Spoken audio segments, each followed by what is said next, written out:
La Sociedad Española de Radiodifusión presenta... Ser... ¡Viva la radio! Podcast. Siempre. Buenas noches. ¿Qué seudónimo quieres que utilicemos al principio de la conversación? El único seudónimo que he tenido en mi vida es Sebastián. Sebastián. Vale. Arrancamos en el mar, nos vamos a despedir después en un faro y siempre os pregunto por vuestra relación con el mar. ¿Cuál es la tuya? Yo con un río que desemboca en el mar, sobre todo con el río Miño, porque veraneo en La Guardia y tengo una lanchita pequeña que no me atrevo a salir al mar porque es demasiado pequeña y el Atlántico se las gasta.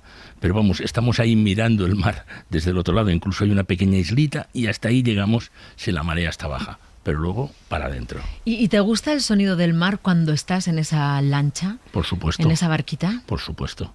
Por supuesto, relaja mucho, sí. Me encanta.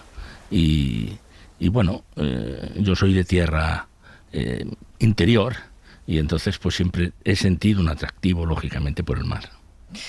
Voy a ponerte un sonido y me vas a decir dónde te lleva este sonido.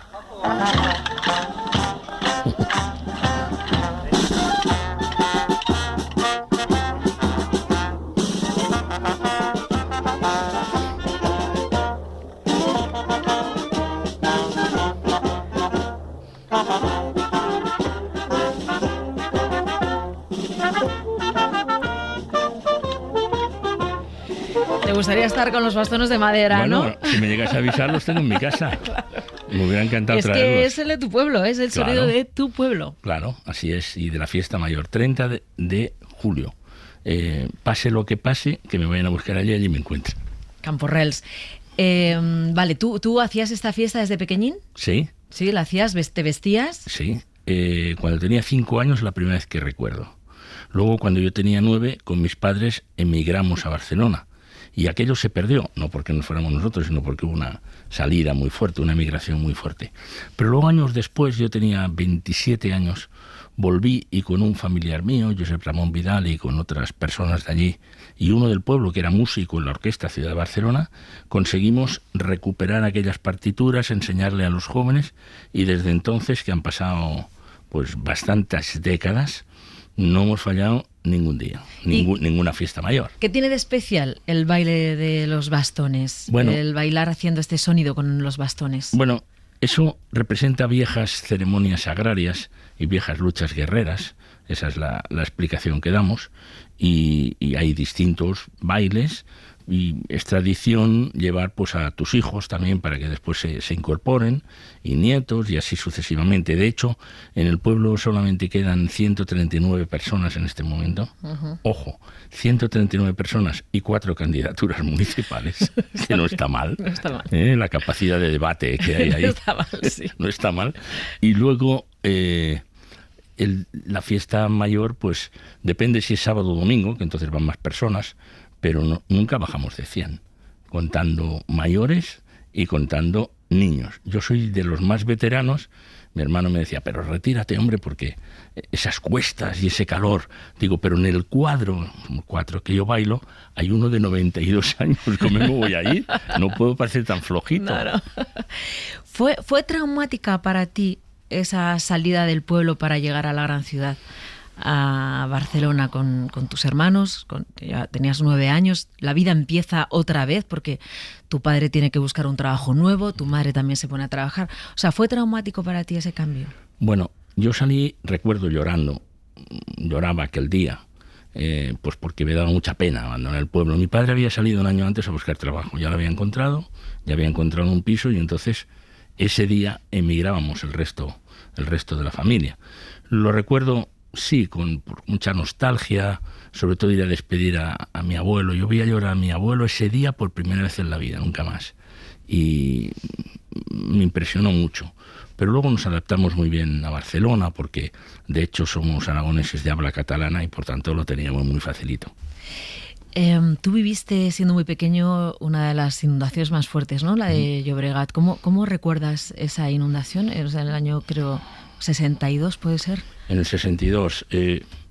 Lo he recordado mucho estos días en Valencia, porque además me pilló la Dana allí. ¿Te pilló en Valencia la Dana? Sí, me pilló dando en Valencia capital. Valencia ciudad, dando una conferencia en la Politécnica. Pude subir al aeropuerto con un taxi, pasé allí la noche y al día siguiente ya con otro taxi por la tarde vía Teruel. Conviene mucho conocerse la España despoblada para saberse las carreteras de cómo huir de una situación así. Y me recordó mucho lo de esa inundación, que fue tremenda. Allí murieron probablemente más de 1.000 personas. Se dijo oficialmente 300 no sé cuántas, y 300 más desaparecidas que nunca, digamos, aparecieron. Nosotros no vimos ningún muerto en Cornellá, estábamos cerca de la desembocadura, pero sí había muebles que llegaban allí y un baúl. Y recuerdo a veces con mi amigo Manolo Flores que el baúl era como misterioso. Estábamos dando la vuelta al baúl todos los chicos y no nos atrevíamos. Yo tenía 11 años en aquel momento. No nos atrevíamos a abrirlo. Al final lo abrimos porque digo, a ver qué nos encontramos. Y nos encontramos unas colecciones perfectamente ordenadas de los tebeos del Capitán Trueno y del Jabato. Embarradas, por supuesto. Y el espectáculo era, cuando ya se habían retirado las aguas, al día siguiente, todos los chicos jóvenes allí, niños, secando al sol aquellos tebeos y luego quitándoles el barro. Y siempre nos hemos preguntado con Manolo Flores, ¿y el propietario? ¿De quién serían que los tenía guardados tebeos, en ese baúl con tanto amor, no? Con tanto amor. Y el propietario de los tebeos seguramente, pues como tantísimas otras personas, podía ser de la riera de Tarrasa, que es donde castigó mucho más, y se quedaron enganchados los cadáveres allí en los frutales que había a la altura de Molins de Rey. Allí quedaron y de allí los fueron a sacar y luego los muebles tiraron hacia abajo. Vivimos esa inundación, pero 9 años después la volvimos a vivir, sí. O algo más que 9 años, sí, en el 71, 72. Sí. Y ahí ya comenzamos unos movimientos sociales, ya protestando, porque ya habíamos pedido la canalización de Llobregat y se había vuelto a desbordar. No se había hecho nada en ese tiempo. Entiendo que también has pensado mucho en Valencia con la Dana, ¿no? Por exactamente el mismo motivo, porque parece que son tragedias que vuelven a repetirse y en las que se aprende poco. Se aprende poco porque sabemos que el Mediterráneo, y particularmente Valencia, es la capital de la gota fría, digámoslo así, pero las cuencas del Llobregat también. Después sí hubo unas obras importantes de canalización del río Llobregat y eso no ha vuelto a pasar. Y en Valencia, gracias a que se sacó el río de la ciudad, no se ha castigado a la ciudad de Valencia, se ha castigado a toda la periferia, digamos, donde estaban los barrancos, que también había un clamor popular porque se canalizaran o se hicieran obras de infraestructura que no se hicieron, o se hicieron mal, o llegaron tarde, o se inutilizaron por la cantidad por no limpiar esas rieras, ¿no? Voy a preguntarte por qué te hiciste periodista, pero deja que ponga antes una canción, porque uno de tus hijos ha dicho que si no hubieras sido periodista hubiera sido batería de Maná. Sí, es verdad. Probablemente ya de mí te has olvidado y sin embargo yo te seguiré esperando. No me he querido ir para ver si algún día que tú quieras volver me encuentres todavía. Por eso aún estoy en el lugar de siempre, en la misma ciudad y con la misma gente, para que tú al volver no encuentres nada extraño y sea como ayer y nunca más dejarnos. Probablemente estoy pidiendo demasiado, se me olvidaba que ya habíamos terminado. ¿Dónde se va tu cabeza? ¿Eh? ¿Dónde se va tu cabeza con esta canción? Pues me gustaría mucho haber sido batería.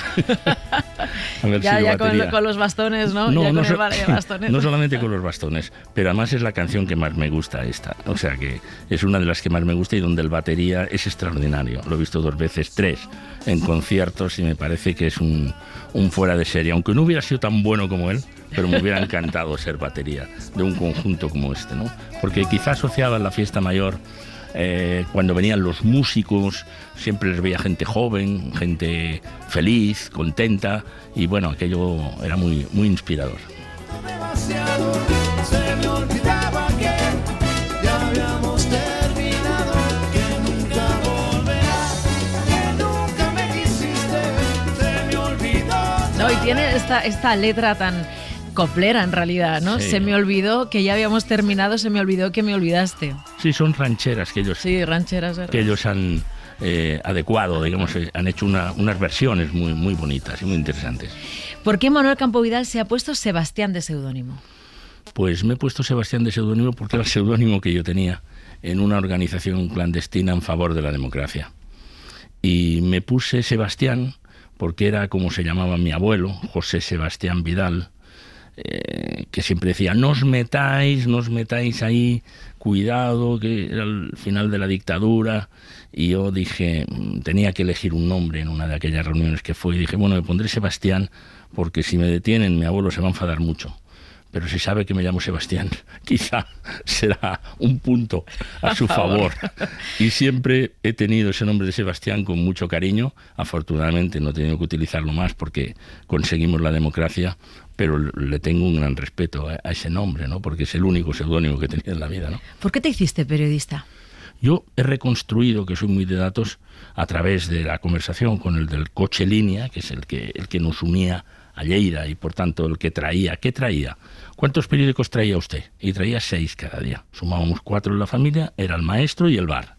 Entonces yo digo, vivía en una conversación en la que mi padre y mis 2 abuelos leían los periódicos y por lo tanto estaban muy actualizados, ¿no? Y entiendo que transmitirían esa información al resto del pueblo, en el bar o tomando algo, sí, en el bar en las calles, ¿no? En el bar se leía todo el mundo que podía el que periódico, pasaba por ahí. también La Vanguardia, etcétera, ¿no? Pero déjame que te diga, y está en relación con las inundaciones. Fuimos a vivir a Cornellá y en el año 62 hubo las inundaciones que tú acabas de recordar, además a propósito de Valencia, supongo, ¿no? Uh-huh. Y en aquel momento mi padre, que era muy seguidor de la radio y de la información, nos dijo poner la radio y escuchar a ese hombre. Y ese hombre era Joaquín Soler Serrano, en Radio Barcelona, que dijo, voy a estar 24, hasta que no lleguemos a, no me acuerdo la cantidad, de miles, 1 millón de pesetas o algo así, porque la gente iba a EAJ1 Radio Barcelona, calle Caspe número 6, ahí es la primera vez que hablé por la radio, en esta cadena, llevaba ropa y pues llevaba pues, auxilios y tal, y llevaba dinero. Y dijo, no me voy a dormir hasta que lleguemos, me parece que era 1 millón de pesetas. Y mi padre decía, mirad ese hombre, y el hombre estaba allí, al frente del micrófono. Al final se dijo que un empresario que había puesto el dinero que faltaba con la condición de que se fuera a dormir.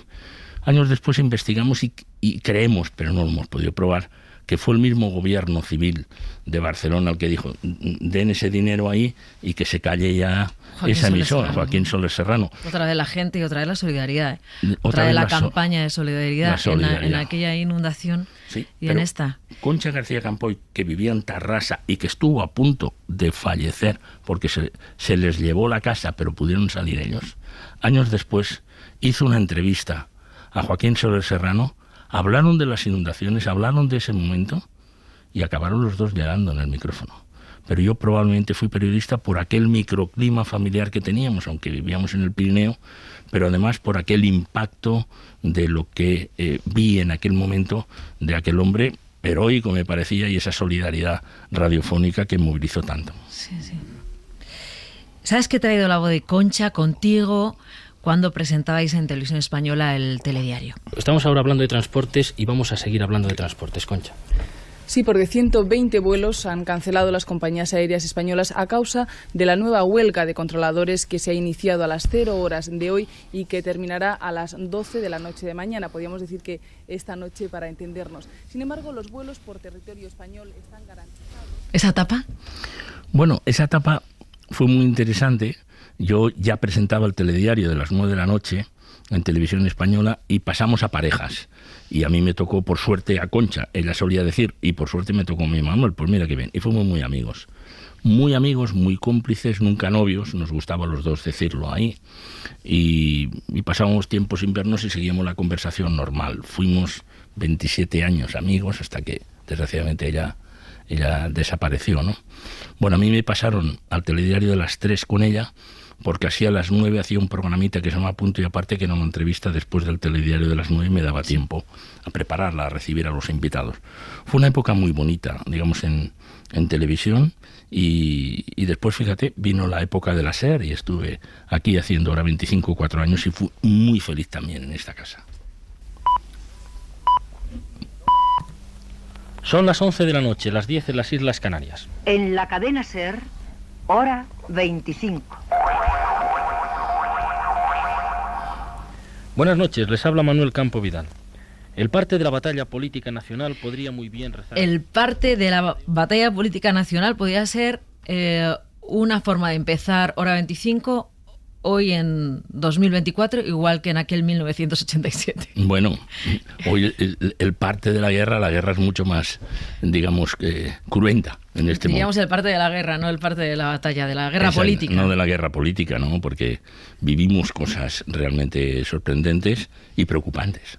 Y eso a mí me inquieta, sinceramente, ¿no?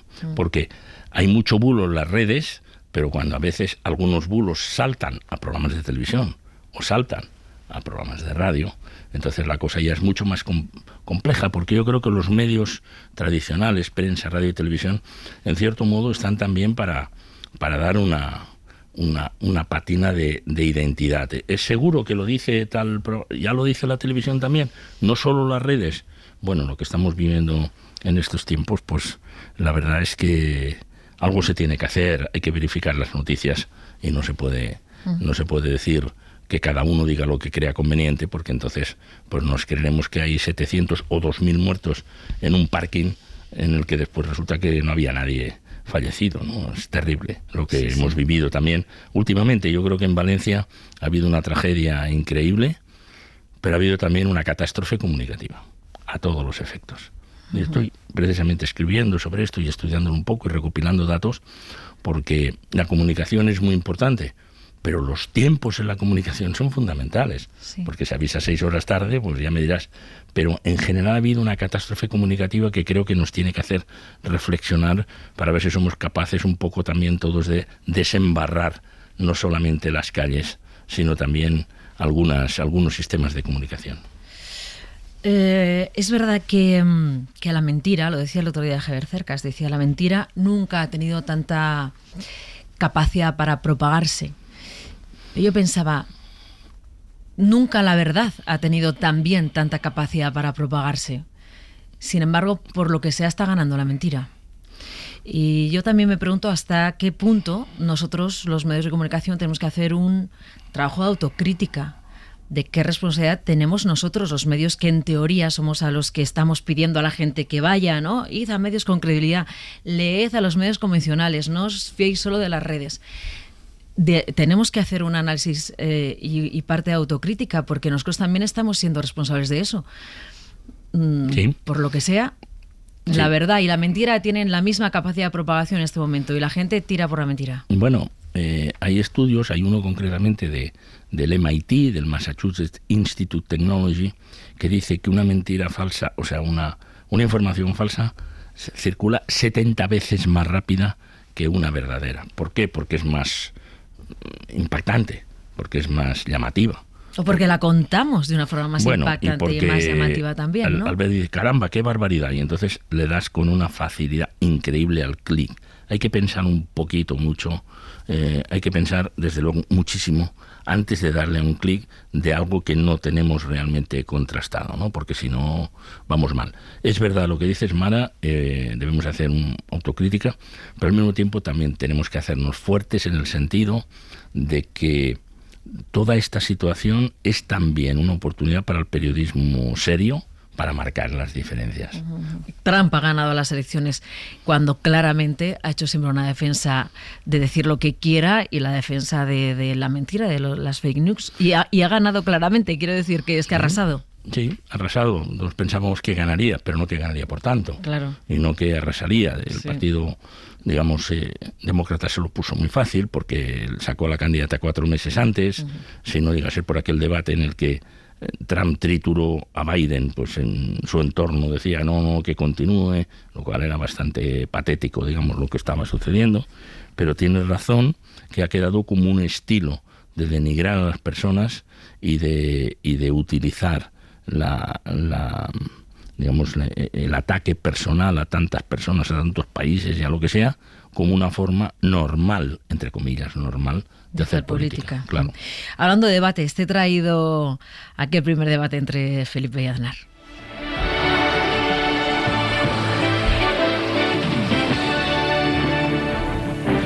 Bienvenidos al debate, bienvenidos a Antena 3 Televisión. Un saludo muy cordial para todos los telespectadores y también para todos los oyentes de las 8 cadenas de radio que están transmitiendo en directo para toda España este debate.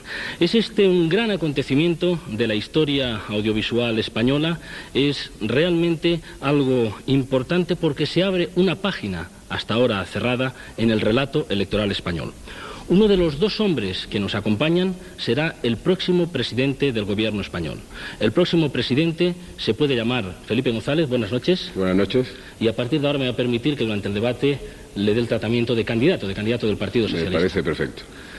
El próximo presidente del gobierno español puede ser José María Aznar. Bienvenido a Antena 3. Muchas gracias, muy buenas noches. Le daremos también el tratamiento de candidato del Partido Popular a la presidencia del gobierno en este debate.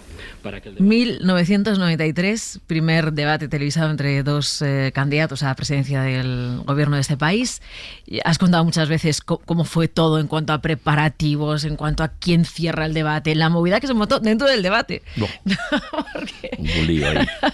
Creo que en el propio pasillo, cuando os estabais acercando los 3, ahí se negoció quién cerraba el debate.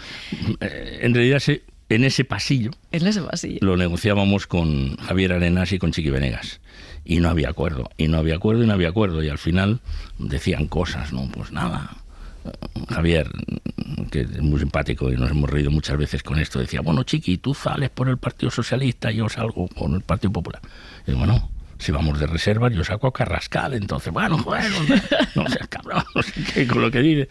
Y al final, bueno, yo tenía algo pensado, que creo que favorecía a Aznar, lo propuse y Chiqui Venegas dijo, bueno, yo lo acepto, porque según tu planteamiento, y lo acepto, dijo Venegas, y Arenas dijo, vale, yo lo acepto, pero cuéntaselo tú a mi jefe, porque Aznar, hay que verlo, y estábamos todos muy tensos, es lógico. Fue a ver a Aznar, y entonces dijo, ¿qué pasa? Digo, pues que no hay acuerdo. Entonces, digo, pues yo te hago una propuesta. Tú dirás, digo, tú abres el debate, lo orientas como quieres, en fin, yo le vendía y tal.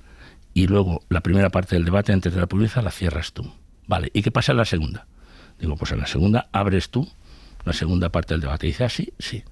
Italia. Y el último minuto yo pediré públicamente, y así lo hice, no utilicen ustedes el último minuto citando al contrario ni machacando. Y él dijo, ¿y si me machaca en el último minuto? Digo, no lo hará porque yo pediré esto. ¿Y si lo hace aunque tú lo pidas? Porque el último minuto era para González. Es para González. Digo, bueno, pues si lo hace, yo me comprometo contigo a que reabro el debate y no se cierra hasta que se cierre en neutral. Dijo, ¿esa es tu decisión? Digo, sí. Dice, pues allá tú con tu decisión. Digo, de acuerdo, vamos. Y fuimos. Y yo pensaba que se había terminado. Pero hija, cuando llega al final, otra vez se quiere reabrir el debate. Otra vez querían sobre lo mismo y tal. Y hubo un lío ahí, digamos, y ya Felipe ya se mosqueó también. Dice, bueno, pues si es una imposición, pues ahora diga usted a ver cuántos debates han hecho aquí, cuántos de pie, cuántos sentados, tal. Aquello fue realmente difícil, pero se hizo. Fue el primer referente, era la primera vez que se hacía en España. Yo también me equivoqué a la salida, dije, nunca más en España habrá una elección sin debate. Madre mía, 16 años pasaron. 16 años pasaron. 15 años pasaron. 16 en Estados Unidos, entre los de Kennedy y los que luego vinieron de Carter. ¿Y por qué se niegan los candidatos a un cara a cara? Se han negado durante tanto tiempo, ahora sí es verdad que es más habitual verlos. Bueno, en Estados Unidos lo que pasó es que aquellos, según la encuesta que se hizo muy seria, aquellos que habían visto el debate por televisión dieron vencedor a Kennedy. Los que lo oyeron por la radio dijeron que ha ganado Nixon. Y dijeron, aquí hay algo que no controlamos. ¿Qué no controlamos? La puesta en escena. La puesta en escena, la comunicación no verbal. Y las universidades y todo el mundo empezó a trabajar en aquellos libros de Flora Davis, el lenguaje silencioso, etcétera, etcétera y tal. Y tuvo que venir Carter, que era por lo visto un buen hombre, yo no lo conocía, y Ford, y los dos aceptaron recuperar los debates. Y desde entonces se hizo.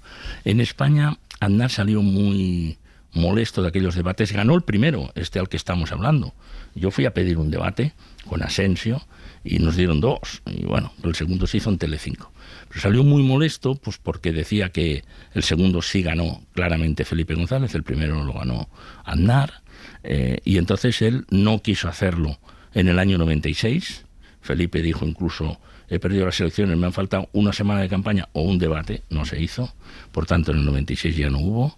En el 2000 ganó Aznar por mayoría absoluta. ¿Para qué? No le hacía falta. En el 2004 le impuso al hombre que había designado, a Rajoy, que no hiciera el debate, y en el 2008... O sea, se lo impuso a Aznar a Rajoy sí, que no hiciera el debate sí, porque le sí. veía perdedor en un debate.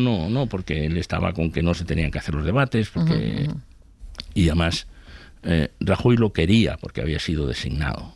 Y Zapatero en el 2008, aunque no lo necesitaba, lo aceptó. Y siempre se lo agradeceremos a él, a Rajoy y a todos los que, oye, te han dado la confianza de que tú estés allí, lo organices y moderes. Por lo tanto, yo, mi agradecimiento, incluido Aznar, incluido Felipe González Rubalcaba, que también estuvo, Pedro Sánchez, en otro momento determinado. Yo creo que el debate es un derecho de la ciudadanía y es malo retirarlo, ¿no? Y ahí lo tuvimos. Ahora que antes citabas el debate entre Trump y Biden, yo querría citar el de Kamala Harris y Donald Trump porque querría destacar el papel de los moderadores. Es la primera vez que yo vi en un debate que los moderadores rebatían con datos lo que decían los candidatos. ¿Te sorprendió a ti ver la capacidad de reacción que tenían también los moderadores sin dar su opinión? Sin dar su opinión, simplemente dato contra dato. Dato contra dato, sí. Bueno, eso es muy interesante. Toda la vida hemos dicho que la nueva frontera de los debates está en tener equipos de verificación que casi en simultáneo le pongan en una pantallita es falso ese dato, o no eran 423.000, sino que eran 14 o los que sean. No me sorprendió porque sé que lo estaban buscando.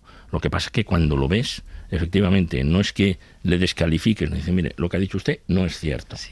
Yo siempre diría, quizá sin tanta velocidad, que después del debate, cualquiera que se hiciera, podría abrirse otro programa solamente de verificadores, en lugar de opinadores. Pero si ya somos capaces de acercarlo casi en tiempo real, como tú estás describiendo, pues mejor que mejor. Bueno, ese debate fue muy importante porque si hubiera... porque ganó Kamala Harris claramente, y además porque supo poner un tono casi, a veces, no burlón, pero sonriente a las barbaridades. Cierto irónico, ¿no? Sí, irónico a esas cosas que se planteaban. Por eso el equipo de Donald Trump, con buen criterio para sus intereses, digo, no lo lleven más. No lo lleven más, porque además las últimas semanas de la campaña llegó a decir y referirse a los inmigrantes como esos sedientos de sangre, etcétera. Estaba el hombre muy nervioso y muy desbocado y no convenía enseñarlo. Pero bueno, tuvimos debates, los ganamos en España. Pero ahí lo tienes. Ahí lo tienes, vamos a ver qué pasa, ¿no? Manuel Campo Vidal, nos tenemos que despedir. Me gustaría que me llevaras a un faro y me dijeras con quién te gustaría estar, encontrarte, reencontrarte y qué música estaría sonando. Uy, pues cada vez que puedo reúno a la familia. Tengo 5 hijos, me encanta, y sus descendientes. Así que si pudiera ir a hacer una fiesta, por ejemplo, me encantaría, ¿no? Me encantaría. Y me emociona mucho la canción España camisa blanca de mi esperanza, que es una canción que canta Ana Belén y que escribió Víctor Manuel San José, ¿no? Yo creía que era de un poeta y dijo, no, solamente tomé ese verso y a partir de ahí la desarrollé. O sea que estaría muy bien llevar esa música, porque al fin y al cabo, como diría aquel, somos de este pueblo, somos de esta comarca, somos de este país y estamos orgullosos y contentos de ser de aquí, ¿no? Como se suele decir los pueblos. Manuel Campo Vidal, muchas gracias. Gracias a ti, por Mara, habernos acompañado esta noche. Gracias por la conversación.